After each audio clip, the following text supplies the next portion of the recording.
We're glad to sort of show you the 4-H building here. That's a great space at Ohio State and a really eco-friendly building. So there's coffee and water out here. Please feel free to get coffee or water whenever you want. The restrooms, you pass them after you got your name tag. They were on your right as you worked your way in here. So please feel free always to just take care of yourself. Take phone calls. There's some seating out there. So if you need to answer an email or follow up on something at home, please do. All right. So thanks so much for coming. And of course, we're all learning, me especially, about using social media. So please, connect with us there. I'm going to jump right in to our agenda for the day. We have so much planned. My name is Barbara Boone. I think we have. Is anyone who's here for the first time? Do we just have? We have three folks. So let's just, if you don't mind, why don't we very quickly introduce yourselves? Okay.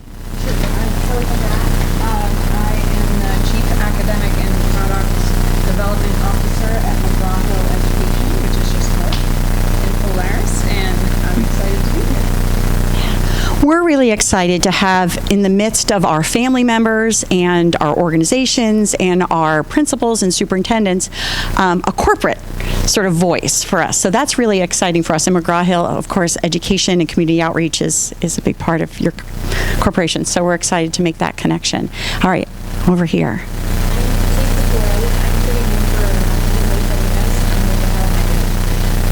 Okay, thank you. I'm Ryan Matz. I'm a research associate at the Family Engagement Center at school counselor. So Ryan graduated just last week, 2 weeks ago. Yeah, so we're yay, that happens. We're all excited for that. Yes. So tell you what, I hadn't really planned on this, but we're a fairly small group today. Could we just sort of quickly say your name and your sort of hat you're wearing today? We're glad to sort of show you the 4-H building here. That's a great space at Ohio State and a really eco-friendly building. So there's coffee and water out here. Please feel free to get coffee or water whenever you want. The restrooms, you pass them after you got your name tag. They were on your right as you worked your way in here. So please feel free always to just take care of yourself. Take phone calls. There's some seating out there. So if you need to answer an email or follow up on something at home, please do. All right. So thanks so much for coming. And of course, we're all learning, me especially, about using social media. So please, connect with us there. I'm going to jump right in to our agenda for the day. We have so much planned. My name is Barbara Boone. I think we have. Is anyone who's here for the first time? Do we just have? We have three folks. So let's just, if you don't mind, why don't we very quickly introduce yourselves? Okay. I am the Chief Academic and Product Development Officer at McGraw-Hill Education, which is just north in Polaris, and I'm excited to be here. We're really excited to have in the midst of our family members and our organizations and our principals and superintendents a corporate sort of voice for us. So that's really exciting for us. In McGraw-Hill, of course, education and community outreach is a big part of your corporation. So we're excited to make that connection. All right, over here.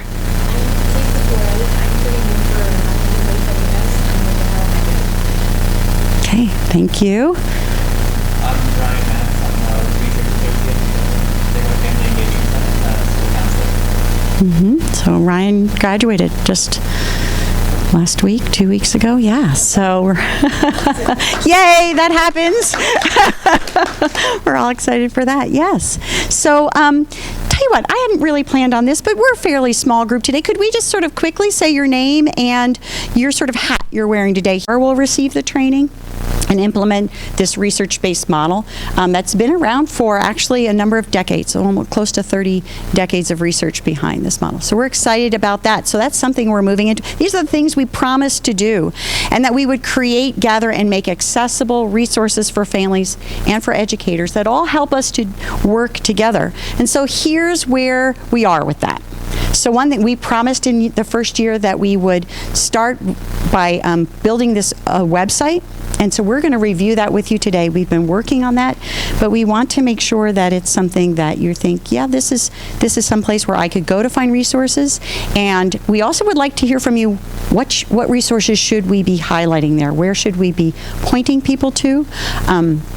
So that we're going to share that with you. We've been staffing up. You've met Kia and Meredith and Greg and Scott and Ryan. So you're meeting our staff.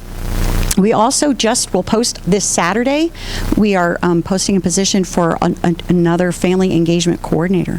We're looking for someone who is passionate and knowledgeable about family engagement, who'd like to help us continue to develop resources, to provide trainings around the state. So that's something that is coming soon, and we would certainly appreciate your support in sort of pushing that out to folks who you know would be interested in that work.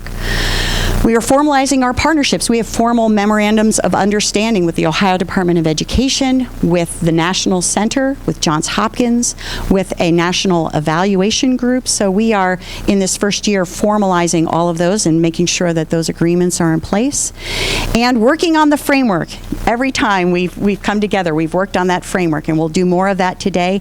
But that was a promise for us, particularly in the first year, that we would work with the Department of Education to build that. So we have been doing the work of looking at other states' frameworks, looking at research-based frameworks, looking at, and we've also helped the Department of Education conduct 4 focus groups at several different conferences. We've been meeting with lots of folks, asking them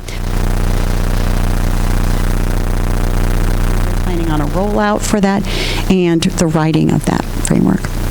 We've done lots of presentations and articles. In fact, we're sharing with you on your table a recent article that I wrote that is in Ohio State's, the College of Education's In Review, which is sort of the research updates that is, and they highlighted our thing. And if, particularly for our students, if you'll flip to the second page, we wanted to highlight you. So make sure that you get one, and or if you are here and you would like one of our students to sign under their picture for you, we'd like to be able to do that as well. So please take that back and give it to your teachers, your principal, anyone else you want to impress even more.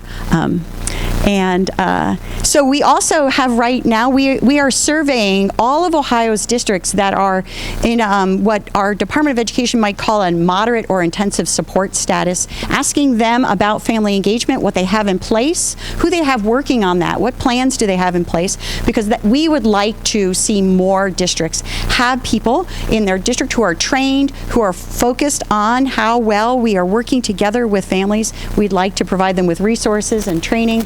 And we wanted to find out what is sort of a needs assessment.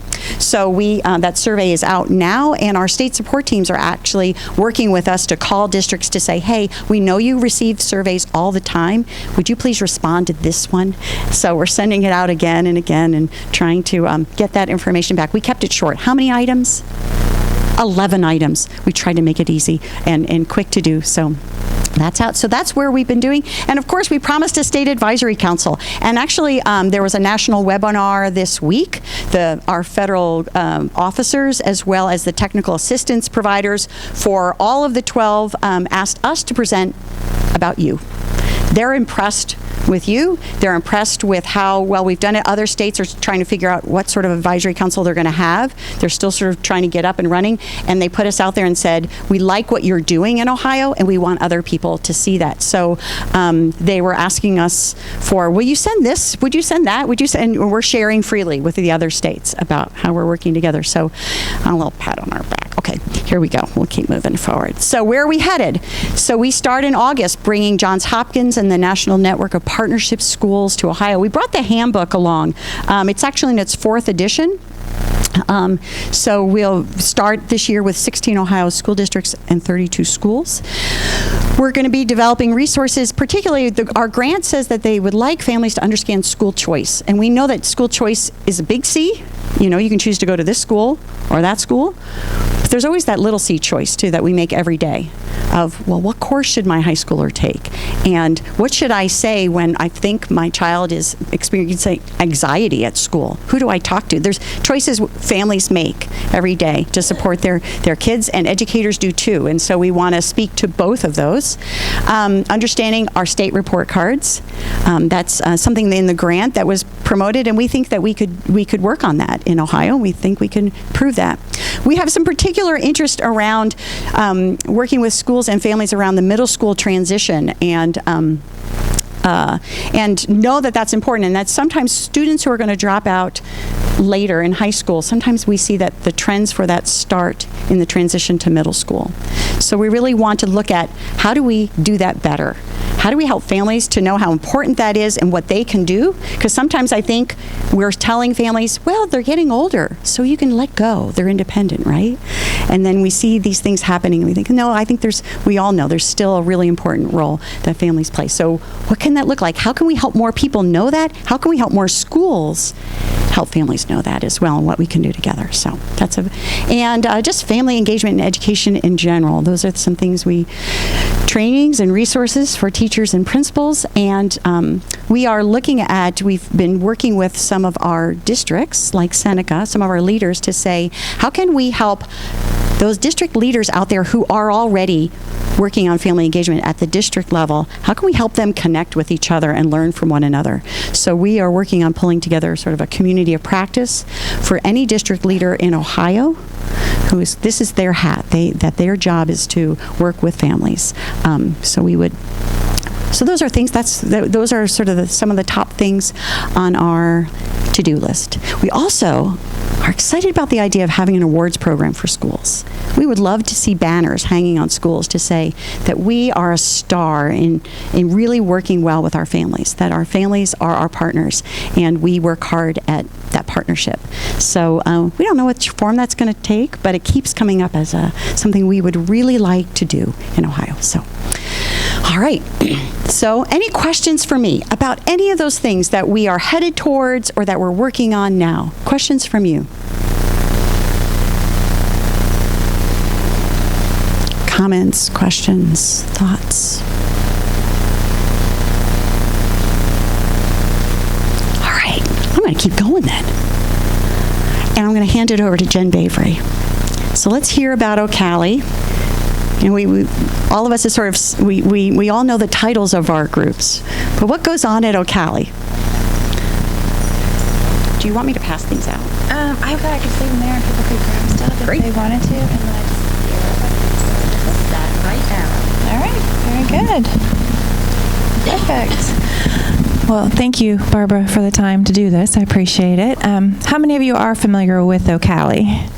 Oh, good. That's wonderful to see. So Ocali was formed about 2004-2005 through some legislation related to helping to support individuals with autism and low incidence across the lifespan. We were charged with pulling together some services, administering some programs, and so we, as you can see from our mission here, I mean, that's kind of how we came to be, with the fact that we really are looking to support individuals, inspire change, promote access, so that they have the opportunity to live their best lives.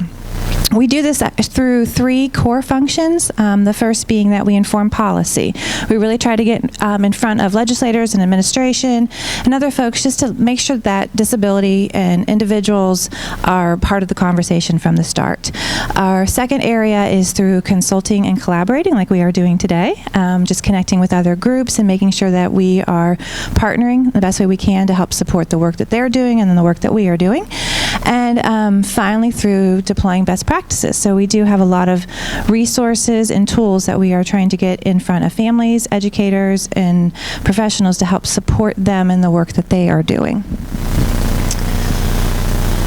And we do this through the centers at Ocali. We, as you can see here, have several centers that are targeting different areas, again, across the lifespan, from our Center for the Young Child that's working with birth through 8. They have a lot of resources related to childcare, preschools, and then all the way through our Lifespan Transition Center, who's working more with those young adults. We have two new centers. I guess I still consider them new centers, even though it's probably been a couple years since they have joined Ocali, and that is the Outreach Center for Deafness and Blindness and the Assistive Technology and Accessible Education Materials Center. They help support some of our the low incidence side of Ocali. The Outreach Center actually just recently launched a new tool that I wanted to make sure that I got in front of you guys today, and there is some information over here related to it. It's this one right here. They have created a online module. It is free, related to, oh, thank you, related to kind of making that connection with individuals who are deaf, blind, hard of hearing, visually impaired, and just helping to build those relationships and have a better understanding of how, what supports they need, and helping to just make those connections. And so that actually just launched last week. We're pretty excited about that tool. And again, we are, oh, did I do something? There we go. Okay. Again, we are just really excited about being able to share that resource with folks. Let's see here also, and of course we've got our conference, OcaliCon, which is, I think it's now in its 14th year. It's held in November, and it's a conference for families, for educators, professionals to come together, learn about the latest research, the latest tools. Again, just opportunity to network. I think that's the feedback we really receive from folks, is the fact that they really enjoy the opportunity to come together, have opportunities to check out what's going on in other states and even outside of the United States. And of course, we have a lending library, which is free. I don't know if has anyone accessed our lending library? You've seen it? Okay. Oh, good. Yeah. So what have you been able to gather from our lending library?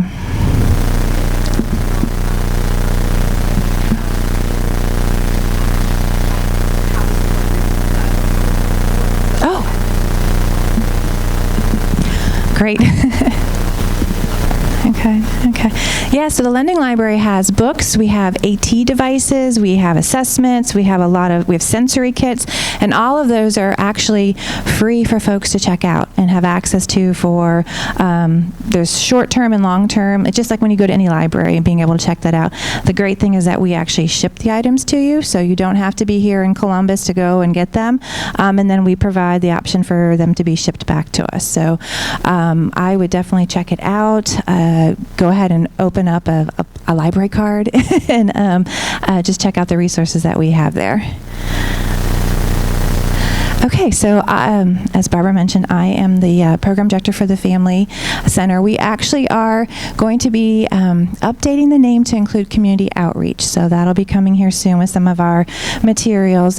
But the reason for that is an area of really important for me, as far as an area that I want to focus on, is that enhancing that community experience. I am the parent of a 19-year-old with autism, and we really want to be able to make sure that he has an opportunity, and others, to get out into their community and be a part of their community. So we have had some opportunities to work with a couple different groups over the years, one of them being Ohio State and their hospitality management program, and working with the students that are going through the program to be able to host an event for families with children who have autism, and giving them that experience to be able to dine out in a comfortable setting and just be able to have a fun time. But what's great about that is the students are the ones that are organizing it, and they're working with us to learn a little bit more about autism, learn a little bit more about sensory issues, and being able to provide an evening where families are just really able to enjoy themselves. And what they're learning from that, then they're taking out into the industry. So when they go to work in a restaurant, or they go to manage a hotel, they've already had this introduction into this, and so it just becomes a norm of how they practice once they are out in the real world. It'll be soon called the Family and Community Outreach Center.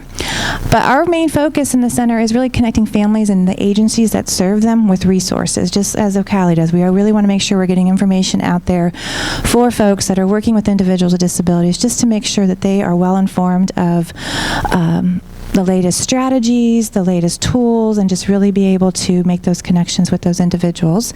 We, on our website, have a resource gallery that includes some information, some packets you can download, a video series to, again, really help families and professionals. We work closely with our Office of Policy to kind of look at what are some of the things out there that parents need to know. What do they need to be informed of what's happening in education, what's happening in the DD system. We also make sure that we are connecting families to those systems and just keeping them aware of everything that's out there and what they have access to. We've got some new things that we're going to be kind of rolling out through the Family Center, kind of tied to both of those, and it's a video series that, again, we really like to be able to provide the opportunity, different methods, I guess, of learning. And so we have found that doing some video series where you actually get an opportunity to see things in action in job settings in schools has really been helpful for people, learning and trying to find out more. And so the Family Center is going to be working with the policy office as well as the other centers at Ocali to kind of launch a video series related to building those partnerships and building a better understanding of the systems in Ohio, what role families actually play in education, what role families can play in policy, and just really making sure that parents are informed of what's out there and how they can contribute, and also be able to connect families with other families that are doing the same thing. And so, let's see here. I have brought some materials, please, during the break or when you, at the end, to grab related to the new tool that's rolling out from our Outreach Center, information about our conference, a little save the date card, and my business card. Please feel free to contact me with any questions or if you want to learn more about how we can all work together. And then just some information about the Family Center and some of the resources that we have available. We do, I would just encourage you to check out our website. We've got a lot of information out there from each of the different centers. This is also where you can go to sign up for the library. And we do have a monthly newsletter. We've actually just went past our first year of sending this out, and please feel free to sign up for that. It's a monthly newsletter. We get information to you about what's happening at Ocali, as well as sharing some resources outside of the work that Ocali is doing. So, any questions? Yep. Mm-hmm. We have a friend or in our own lives, our child was diagnosed with autism or would you recommend that those families call directly to Ocali and say, like, this is what's going on in my life, or is it really just the website to go? It's both. I always suggest checking the website first, because you might find a resource there. And for the new diagnosis, we definitely have a lot related to what is autism, or what are some of the things that you need to consider. And on the Family Center, there is actually a great booklet, and I should have brought some of those with me, related to the basics. Like, what are some of the things that you need to do? So always checking out the website is great, but definitely can call Ocali. And we have a wonderful front desk secretary, Tammy, who will get you directed to whoever you need to be. You also have my direct number too, so I'd be happy to have those conversations as well. And then for schools in Ohio, is Ocali a website where they could go to just increase their staff awareness of what autism looks like? And Yes. how to work with families with autism Yeah. and other Yes, great question. Thank you. No, the resources we have are for professionals, for families, for educators. Everything that we have there is trying to help just with that relationship building and understanding individuals with autism and low incidence. So it is, we've got tools pretty much for anyone that's interacting with individuals with disabilities. Yeah. Yes.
the traumatic brain injury. Oh, thank you.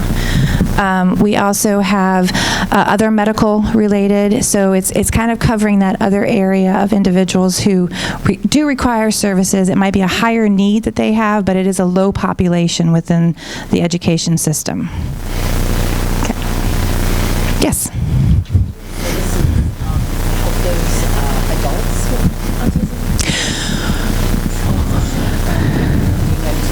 Yes. Yeah, so the Lifespan Transition Center focuses on that area. We do have a lot of resources. We work closely with OOD, Ohio Opportunities for Ohioans with Disabilities. We also work with, we have the Employment First is another group. So we do, yes, we try to have some resources. We really try to help schools also with that process, and transition coordinators as well as families, and just trying to make it successful in that transition.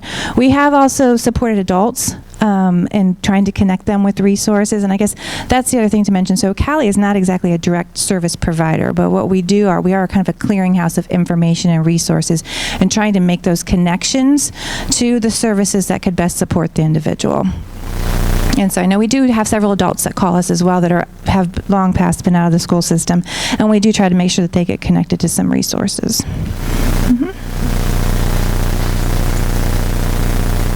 Okay. Well, thank you again. I appreciate the time.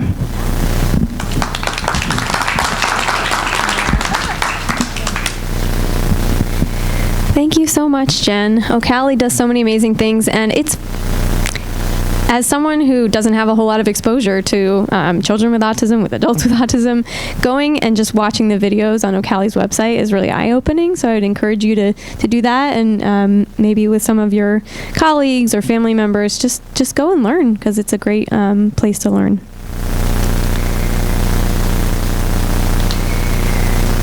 So as Barbara mentioned, one of the main functions of you being here is to share all of your wealth of knowledge with us. And at our last meeting, if you'll recall, we had you guys rotate around to 8 different stations. And there were 4 main topics that we had you provide examples of family engagement within. So we had communication, learning and future planning at home, trust and respect, and partnerships within the community. And so for each of those, we broke it down into elementary school experiences and middle and high school experiences. So that was really like an action research thing. I mean, you guys went to town on those chart papers and gave us so much feedback on what it looks like to you when you hear those topics. And so we wanted to take some time in the meeting today to really share back what we got out of that experience, and to sort of summarize the high points. And so I want to draw your attention to one of your handouts. It says, Developing Ohio's Family Engagement Framework, a report on Ohio's statewide advisory council members' descriptions of family engagement in education. So Ryan, our research associate, helped compile all of your many examples and visuals, and he helped me greatly put together these slides today and this handout. So this is really everything that we most of what we captured in some way, shape, or form from those chart papers. So the slides, I just have a few slides at the high level, but this is really, we wanted to give back to you all the details, and there's lots of quotes in there too in your handout.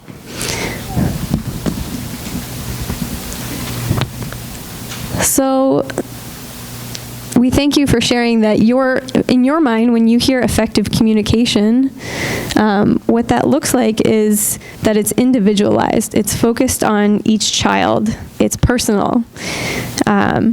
You also said that it's positive. So it's important to celebrate the successes of the students, of the families, and that quote there, you have to recognize positives, not just have communication with it's a problem.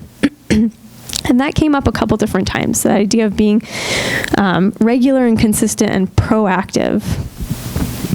And this really reminds me of a presentation I heard about Appalachian Ohio families at a recent conference that I went to. And man, they had everyone in tears at this conference, talking about there's so many negative stereotypes of families wherever you go. But in Appalachian, Ohio, if you Google Appalachia, so many negative stereotypes pop up on Google Images. So the presenters were talking about the strengths of their community and why they're proud to be from that area of Ohio. And it really just struck me that when we say we're writing Ohio's framework and we want to make it specific to Ohio, how do we emphasize that every single community has strengths? And so when we say we're going to personalize this framework, we need to communicate that when you work with families and when families are working with schools, to see those positives in each other. So I was having a conversation the other day with someone from Region 5, and I won't tell you her name, but she was saying, well, I was like, what does it look like to describe family engagement in your region? She said, well, there's some in the northern part of our region, families are almost like hyper stressed about education, and they care so much about school, and their kids have to be in school. And obviously it's a generalization, but you get the idea. And then she's like, as you go further south, it's different. She used the term backwards. And so I guess my reaction to that was every community has found a way to make their lives work, has found a way to be resilient. There's the families in the southern part of your region, their economy, their livelihood is based on maybe fishing down by the river. So how do the schools appreciate and value that history, and why schools maybe weren't the place where families went to really that wasn't necessarily adaptive for those families to get an education because their livelihood was in fishing. And there's so many different examples like that around Ohio. So I really digress from the slides. But my point is, I want us to think about this framework as representing and valuing the strengths of Ohio. So if we can write it in a way that really gets into what does it look like to communicate in an individualized and positive way so that families know that they are strong and they are resilient, and the schools value that too. You also said that effective communication is using multiple methods. It's back and forth. It's listening and receiving information and then sharing back. It's connected to learning and growth. Making meaningful connections with school. And then for each of these, I remember we broke it out into age specific, but every time that that similar messages were sort of across the ages, Ryan kind of combined those into the high level ones, and then where there were unique age specific things, he pulled them out. So why this is sort of still an age specific thing is that at the middle and high school level, the emphasis is in what you said was on maintaining that connection to learning, not losing in the communication with families, not sort of assuming that families don't need to know what's going on in the classroom anymore, not assuming that the child is the one communicating what's going on in the classroom, but maintaining that connection for the families about what's going on and what are the learning standards. Starting to include students in conversations. That's what effective communication looks like at the middle and high school level. But being sort of aware that that's not always appropriate necessarily, but whenever possible, include students in the decision-making process. And then empowering families, letting them hear about all the different options that are available. So any reactions to this? Any comments you guys want to share about this communication bucket? Kim? I appreciated the back and forth. I think, like, even as when I was a teacher, it was like, oh, I'm good. I called, once this week, and then I don't have to call the rest of the quarter. And that back and forth implies, like, ongoing, consistent communication that's really checking off that line. Yeah. Seneca? One of the things that I noticed and was thinking about, just to kind of piggyback off of that, one of the things that I noticed and thought about when we take a look at our school improvement plans, because I'm from a large urban district, of course, and two-way communication is listed there. our schools are still having trouble identifying what effective two-way communication is because we're so used to one way. We push all the information out. And so our team has really been trying to be thoughtful about how do we communicate to the 100+ schools that we have, just kind of help them along with what two-way communication is and the need to make sure that our families are brought to the table and because you said Appalachia, well, urban districts, the same, there's issues there too, of course, and valuing the input that the families have because they do come to us with knowledge of their student and things that we can learn. And so we see a lot that we have a lot of work to do with that. Thank you. And as I was looking through this information that you guys all shared, I just kept making all these connections. Like, we could make a tool about that. We can make an information sheet about what it looks like to do two-way communication really well. So, yes, thank you, Seneca. I would say if I'm looking at that from my friends, as elementary principals in schools and having kids in schools, I think the hardest thing with that in tackling is the positive communication. Yeah. I think in the last 5 to 10 years, our communication, there's a lot of ways to communicate with people. I mean, and everybody's doing it. Even though we're becoming less social, we're communicating more. Just because there's so many avenues in which they can do it, whether Twitter or there's all these different apps that classroom teachers can use for two-way communication. Right. However, I think we've found, at least I see as a society, we find it's much easier to communicate the negative aspects of what we don't like, and then that creates barriers for our communication. Right. I have many teachers that struggle with communicating because they've tried to communicate positive things and all they get back is negative. And so why am I even doing this anymore? Because all they're getting is criticism. Because it is easy for parents, community members, teachers to get on behind a computer with the way we communicate and type with their Facebook muscles things that they want to be. And we really have to fight to keep things positive. Yeah, thank you. It's very easy to jump on the negative thing and drag them with all the comments. Of course. That we see. I mean, everybody sees it. And that's a challenge. Yeah, so how do we, persist in maintaining role modeling for families and vice versa, families role modeling for schools, how to maintain positive communication, and it's for the students, right? Yeah, lots of good, okay, keep going. I am a new parent and also a community member. I'm engaged with the school district for like a couple of school districts, and I'm a liaison person between the community and the school. I think when you talk about back and forth communication, it matters with the language barrier that we have in our school districts. May not be with all the school, but then mostly metro school districts have linguistic issues. Like there are like 35 different languages spoken in a small school district where I live.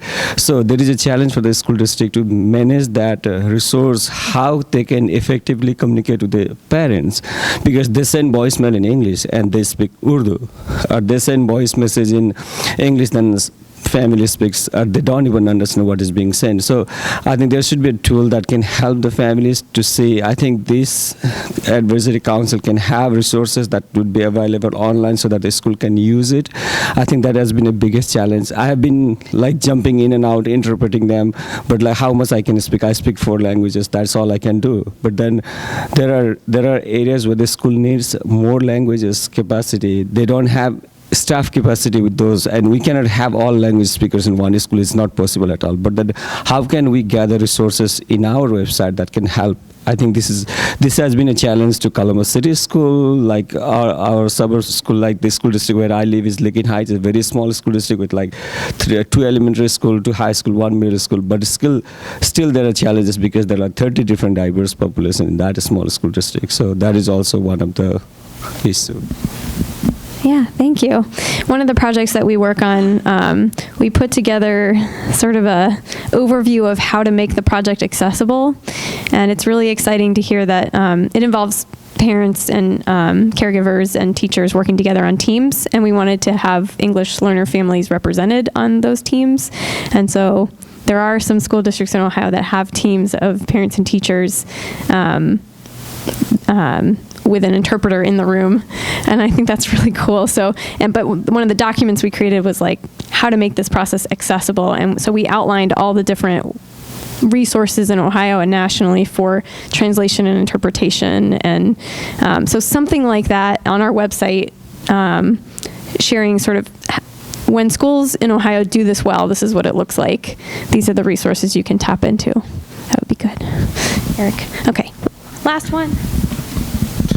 I was just going to add to that. I think that with the back and forth communication, there's always an assumption, not always, but often an assumption that the parents have access to social media and to internet and texting, and that isn't always the case. And so I think we need to, it's such a knee-jerk reaction for so many of us to just get on email or send a text or something, but we have to remember that there are many families who don't have access to that.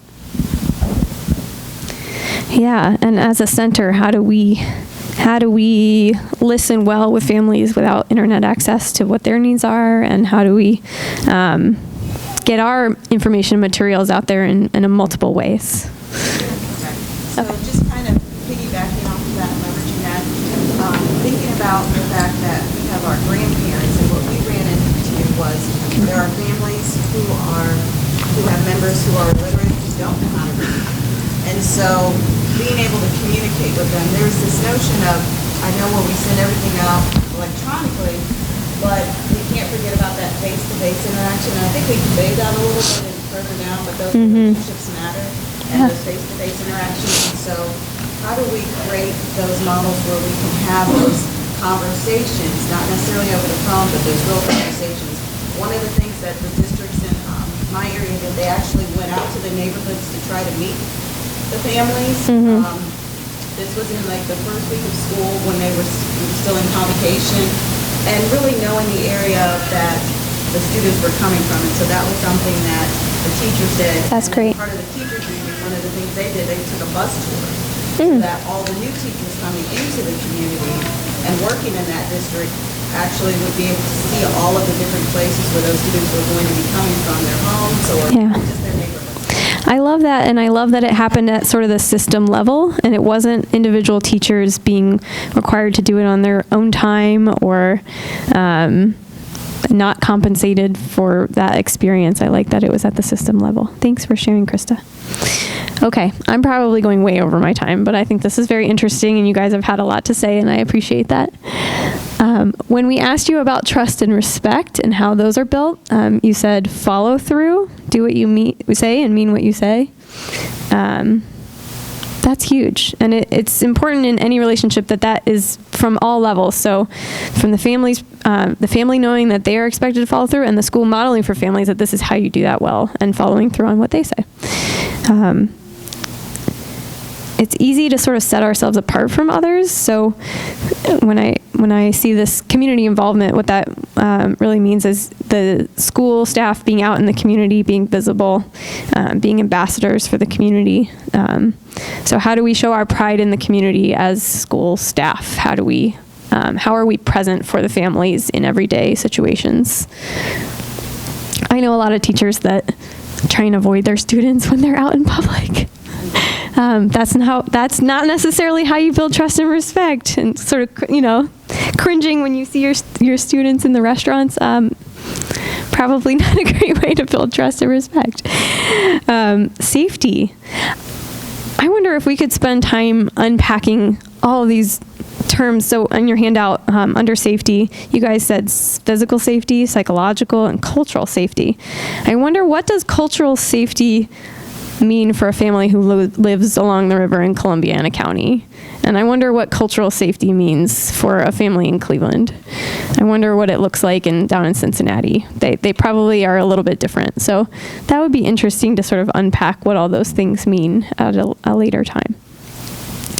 Collaboration is how you build trust and respect, asking families what they need, not telling them. Clear expectations and transparency, and time.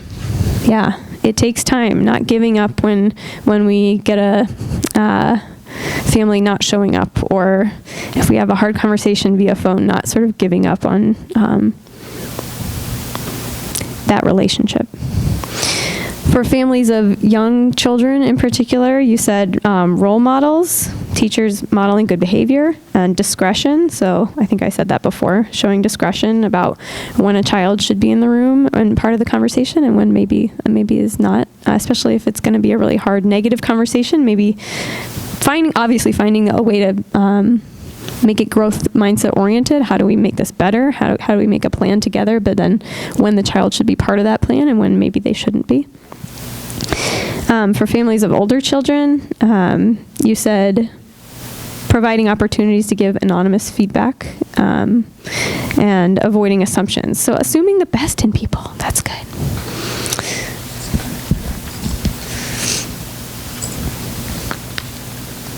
If you have, I'm going to kind of try and walk through the rest of these, but if you have comments, please write them down and share them with us later. Support for, you said support for learning and future planning at home. That means clear expectations, means connections to learning and growth. I can see us developing some tools about what clear communication looks like and doesn't look like for things like homework assignments. So what's a good example of a homework assignment or supportive materials to send home that's very clearly articulated what the goal is, how it relates to the learning goals for the classroom for that week. I can see us doing something around that.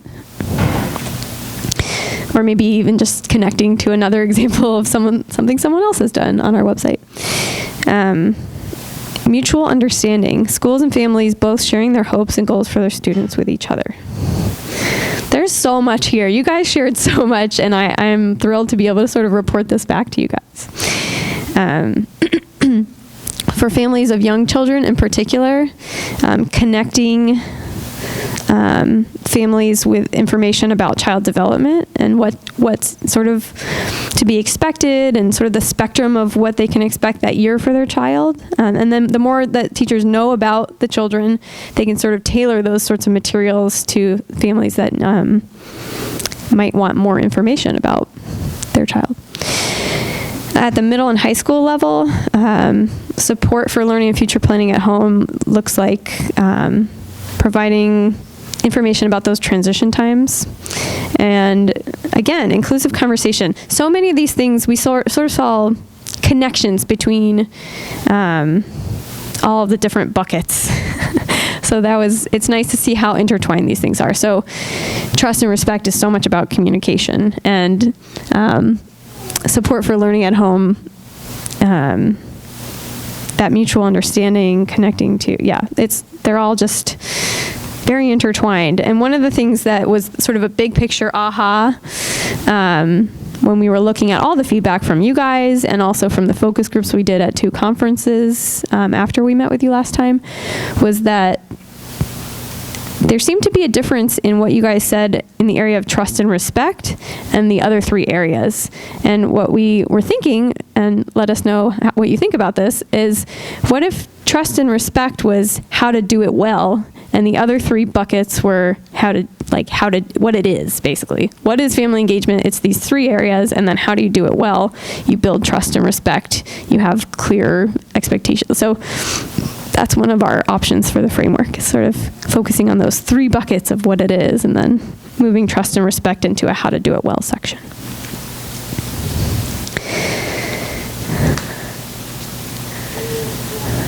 All right, so what did you say for building partnerships in the community? Again, communication.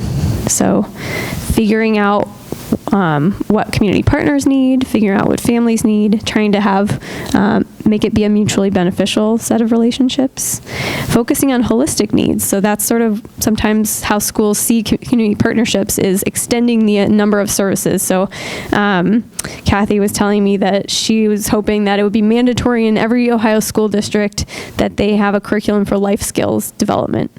And so sometimes schools achieve that not from their general funds and their general courses, but through bringing community partnerships to teach kids about home economics, cooking, how to write a check, financial management, all those things. Sometimes it happens in the after-school hours, and some schools might also provide those things as a part of their general curriculum.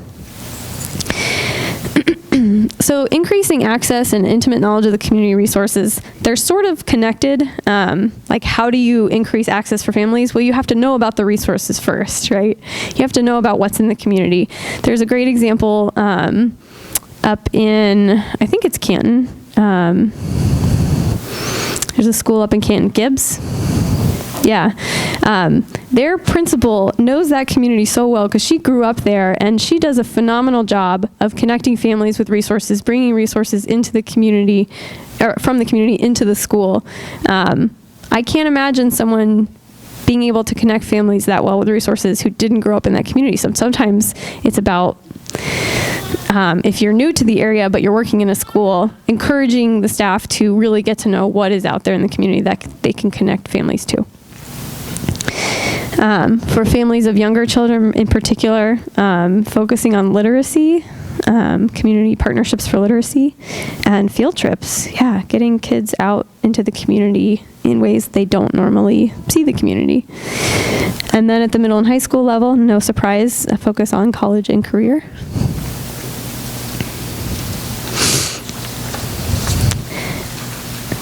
And that, I believe, is a transition into, Tom's going to tell you about where we are in this framework development and where we're going, and then he's going to ask you for some more information from you guys. So thank you for listening. I look forward to hearing more from you guys today. Thank you. Oh, clicker. Very cool.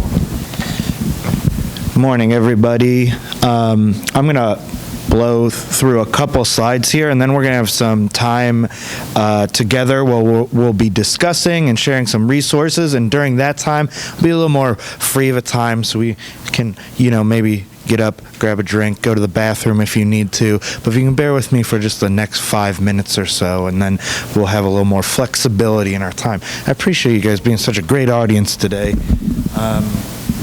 Very cool.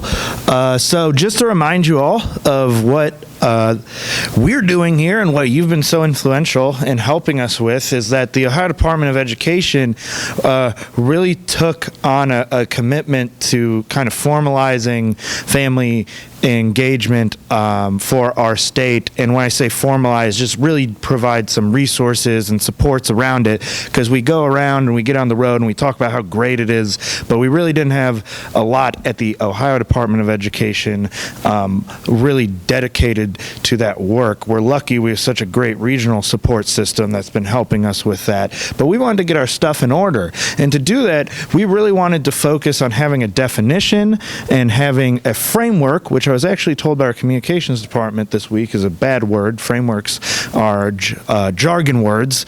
So we're going to think about it in maybe a different way, but we know what a framework is. You've all been working with us. And a technical assistance response, which is something that we didn't really have at the department. There was no one you could call and ask for help or around problem solving with family engagement resources or anything. What we've worked on in this group a lot is the definition. You've been really helpful, and I just want to take you through where we started. If you remember at the first meeting, we showed you the Head Start definition. And you all basically said, this is good, but no one talks like this. This is not very colloquial, if you will, for the people working throughout our state, and it's kind of dense. So we got your feedback and we moved on to this. This was from March. We shared this with you at the last meeting. You see a lot more kind of broad, even though shorter language-wise, but broader. Then we took it out on the road and we had focus groups with some early childhood educators and then with some school administrators as well. And this is where we got to today. So where our current working definition, just up here, is that families, education programs, and community partners working together to help children and youth learn, grow, and prepare for their futures is called family engagement. And as you can see, it's still kind of the broad strokes But we wanted to make sure that it was inclusive to all the people who we've talked about having a responsibility to help the development of our young people. And so that's where we're at right now. We're going to keep working on that. So if you have feedback throughout the day, feel free to share it with me or any of us and jot it down, and we'll talk about it a little bit more. So this is just a timeline of where we're going. All you basically need to know is that we're shooting for January 1st deadline, to get this stuff published. And we will be bringing a lot of stuff to you, hopefully, after this summer break. But what I wanted to get to the most now is a little bit of sharing time. And, it's 2019, and we have a big state, and most of this stuff's going to be on the internet, right? So we know that people are always Googling things. You got your phone in your hand all the time. You got a question, you look it up. We want to know what type of resources around this framework would be most useful. And we thought the best way to kind of tease that out of people is to know more about the resources that you're already accessing. So kind of what we'd like you to do right now is, if you have a digital device, a computer, a smartphone, a tablet, anything with you, we have this link up here, and you have little cards at your table too if this is hard to read or you just need to re-look at it. There's a QR code if you're fancy and got one of those QR code scanners, but if not, that's the link right there. We tried to shorten it as much as we could, but what I'd love for you to do over the next this is so much time. This is great. Over the next 10, 15 minutes or so, take a breather. If you need, remember, water and coffee outside, and the bathrooms are just out here to your left. But talk at the table, I really encourage you, pull up a website or an organization or any type of resource that you access sometimes and share it with a table mate. Show them the website, show them around some of your favorite features, and then we ask that in this survey form that this link goes to, you just drop the link in there or describe it to us. In this survey form, you'll notice it kind of just asks for your role. Who are you representing here at the council? And then it gets a lot of space for things to drop in there. So I want to give you some time now to just talk at your table, share some resources, share some stories, and if you wouldn't mind dropping those in the form at the end, we'll come back and talk about it. So thank you. Oh, yeah, questions. Yeah, sorry. Great. Thank you.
If you wouldn't mind taking a couple seconds to wrap up your conversations.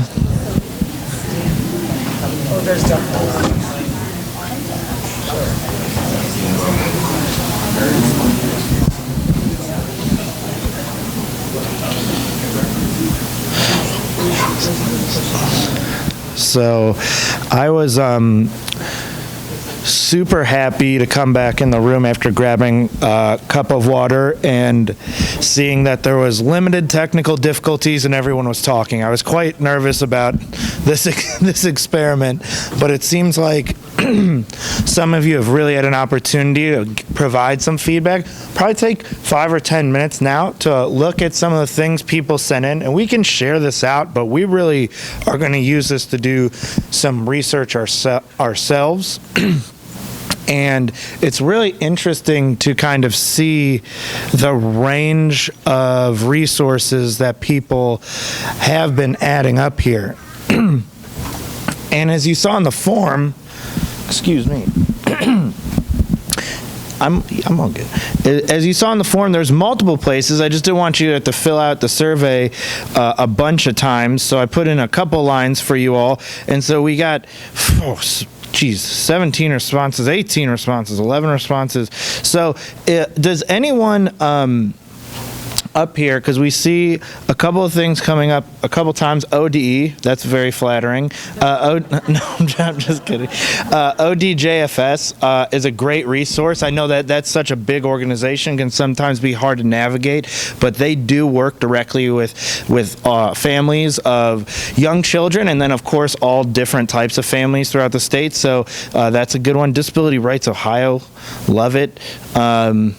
The Parent Mentor Program's really good up here. There's a couple up here, though, that I am not really familiar with myself. So does anyone feel kind of strongly about the organization or resource that they shared and wanted to give a quick overview of how it can help some of our partners in the room?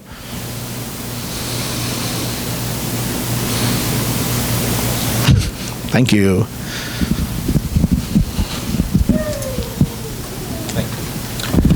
I just want to point the one that's in the middle there. It's that www.apa.org, Teaching Principles.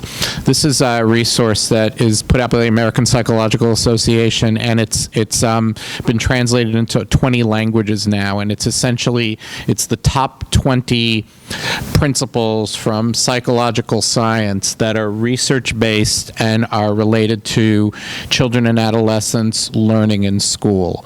And it's a really good resource sometimes just to kind of to look at at a very broad level what the research says, because sometimes, as parents, we hear things and say, is that really effective? And so this is just a great resource. It's not technical, and it just really, it's heavily rooted in research, and it's what was identified by a large panel as the 20 key take-home points.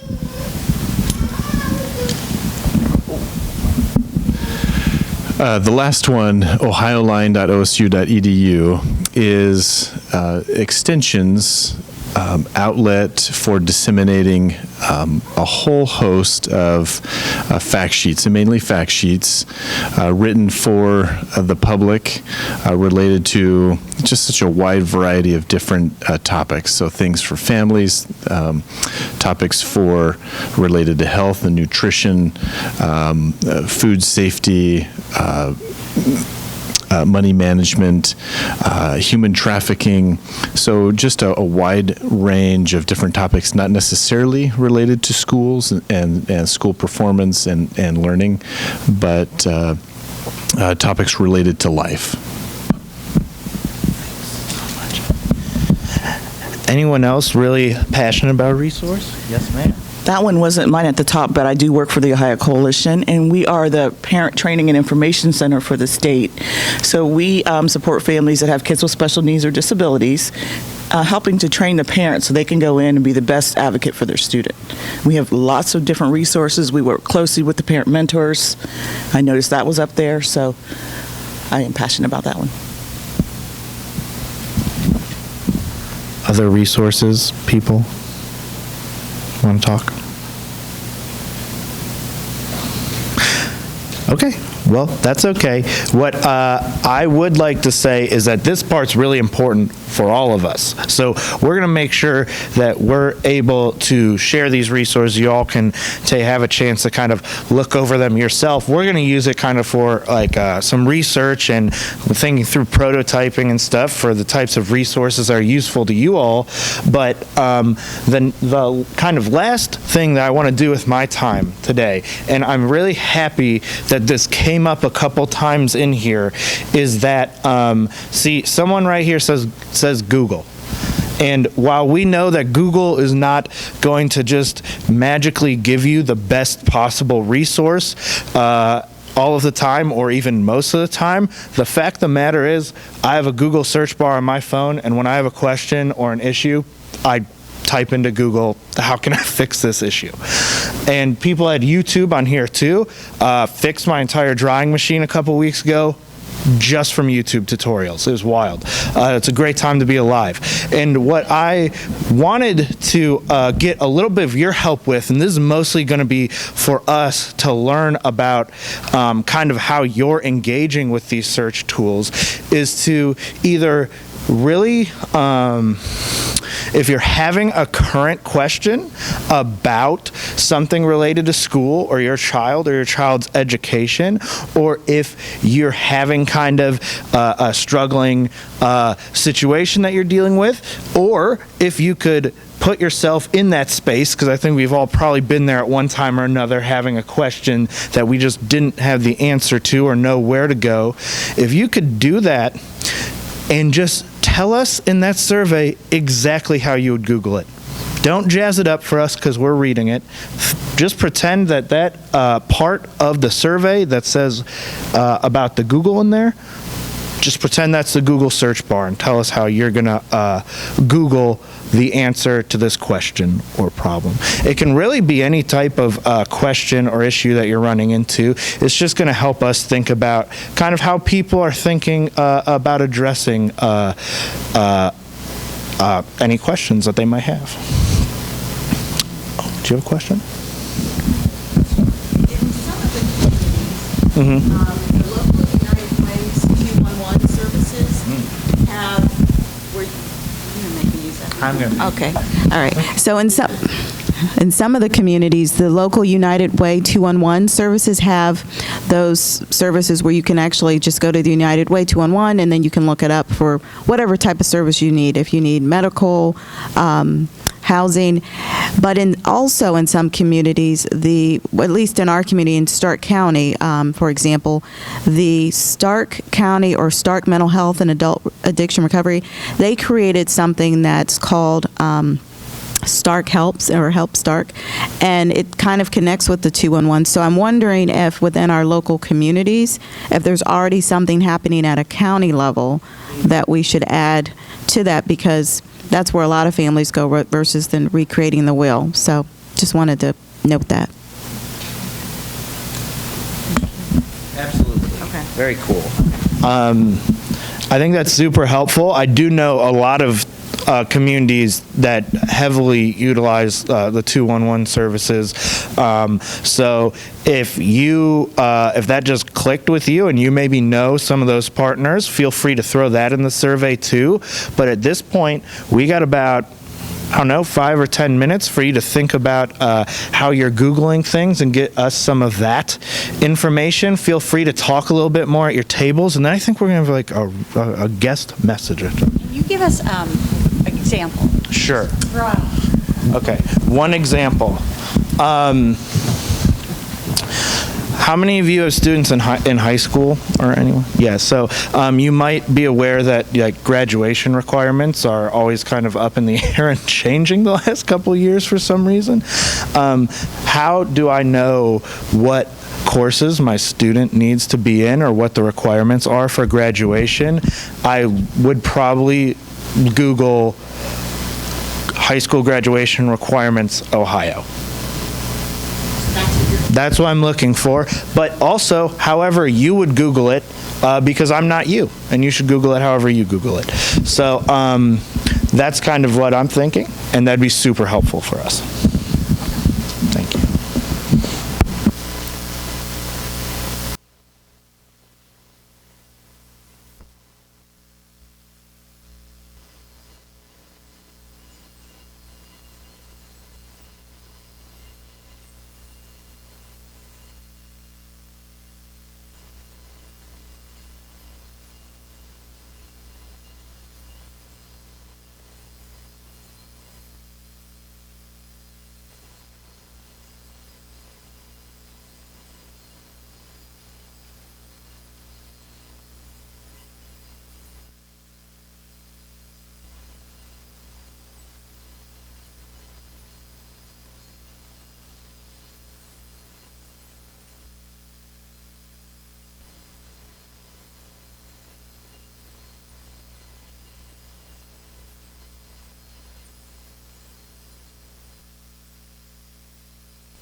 if you wouldn't mind taking a couple seconds just to wrap up your conversations.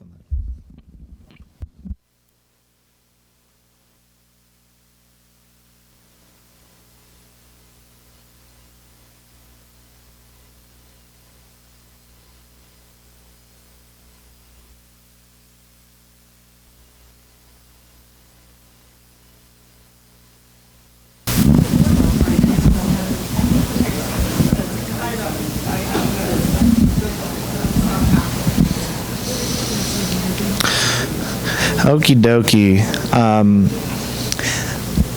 I really appreciate everyone's participation. We got so much feedback from this activity. I was really nervous about it. I didn't quite know how it was going to go. I tested it out a couple times, but I'm almost embarrassed that I was up here trying to make up an example on the spot for this Google activity, because you all had already done great examples for us. If we're looking through a lot of this, it ranges from things from what are the laws, what are my rights, to helping students with specific learning needs. I immediately saw what is Y-slope intercept form and was like, yep, been there. Unfortunately, Google wasn't really a thing when I was in high school, so I had to figure it out from the index of a book. This is really helpful for framing kind of a lot of the questions that people are looking for answers to and how they're looking for them. So we really appreciate you playing a little make-believe with us and pretending that you're Googling in our survey. And I hope that you got some value from sharing some resources and communicating at your table. But I really appreciate the time today, and I'm going to pass it off to Barbara. Thanks. All right. So, thanks, Tom. This is great help for us. And, I think I need to get back to the PowerPoint. How do I do that? Not escape. F11. F11. Who knew? Thank you, Tom. Got it. What would you Google? You had all these great slides, Tom. Okay, so I mentioned to you when we started that as part of our work with the National Association for Family, School, and Community Engagement, they're consulting with us, they're advising us, they are actually doing a national study of how people talk about family engagement. Because none of us say that. If I go home and say to my husband, how are you engaged in our son's education today? He'd be like, huh? But he was. But he doesn't say it that way. And so they're helping us in a number of ways, but they have offered sort of memberships in their organization free to our state advisory council and to the organizations here. And Vito Borello, who is the executive director, he made a little video for us that I'd like to play for you. So I hope this works for us. Let's see if we can hear from Vito. Good morning, everyone. My name is Vito Borello. I'm the Executive Director of the National Association for Family, School, and Community Engagement. Our acronym is NAFSCE.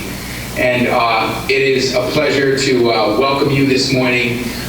We are so excited to be a partner with Ohio State and the Ohio Department of Education. Engagement Center project. And our part in this project will be to provide technical assistance to the statewide Family Engagement Center partners and team, as well as to advance a national communications campaign that we're behind, and advancing pre-service family engagement, which really focuses on preparing teachers to engage families before they enter the classroom. So those are some of the things that we'll be doing. We're so excited to have you a part of this initiative because having stakeholders across the state of Ohio is essential to the success of this project. Your voice is crucial to advancing high-impact family, school, and community engagement. And only you can help us to better understand what works best in your communities, in your schools, and within your families. As a new NASCI member, and we're excited to welcome you as a new NASCI member, we invite you to explore our online resources, our online community, and effective practices webinars that we often host monthly. Please don't hesitate to reach out to me if there's anything that any of you need. You're now part of the NASCI family, and we're so excited to begin this journey together with you. Have a great meeting today, and I look forward to getting to know all of you. Take care. All right. Thank you, Vito.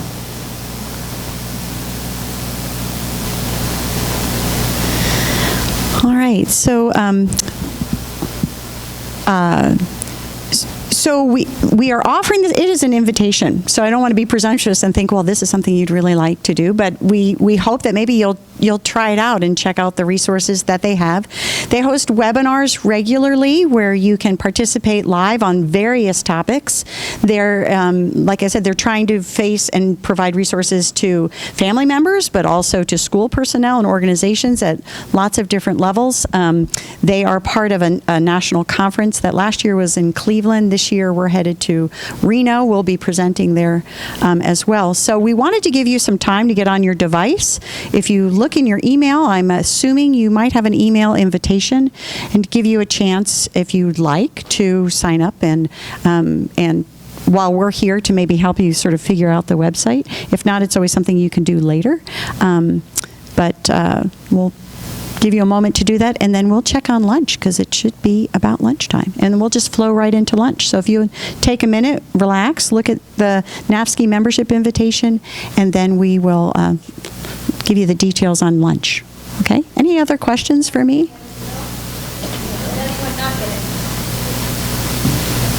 All right. Oh, okay, we'll follow up with you. It would be from, I believe it would be from NAFSCI if you see the National Association. How did it come up on yours? Oh, it came from an admin, maybe. Welcome to NAFSCI is the subject. It went to spam. Haha. Big group emails do that sometimes. Check your spam box, your junk mail. If you have Google Mail, just search NAFSCE. Okay, if you're on Google Mail.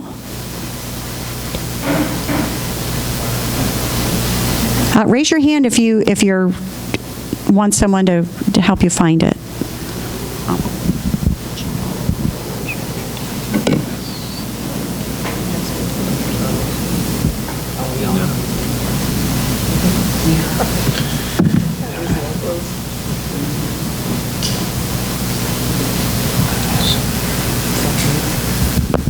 All right, let's multitask. Let's do this, and whenever you're ready, your lunches are ready outside here. So we have boxed lunches. If you can remember what you ordered, that's always fun to do. I think we have plenty, so if you changed your mind from turkey to caprese or something, that'll be all right. So we wanted to set aside about 45 minutes for lunch, so we can continue to talk. You can get up and meet some other folks in the room, enjoy your lunch, and also look at the NAFSCI membership invitation.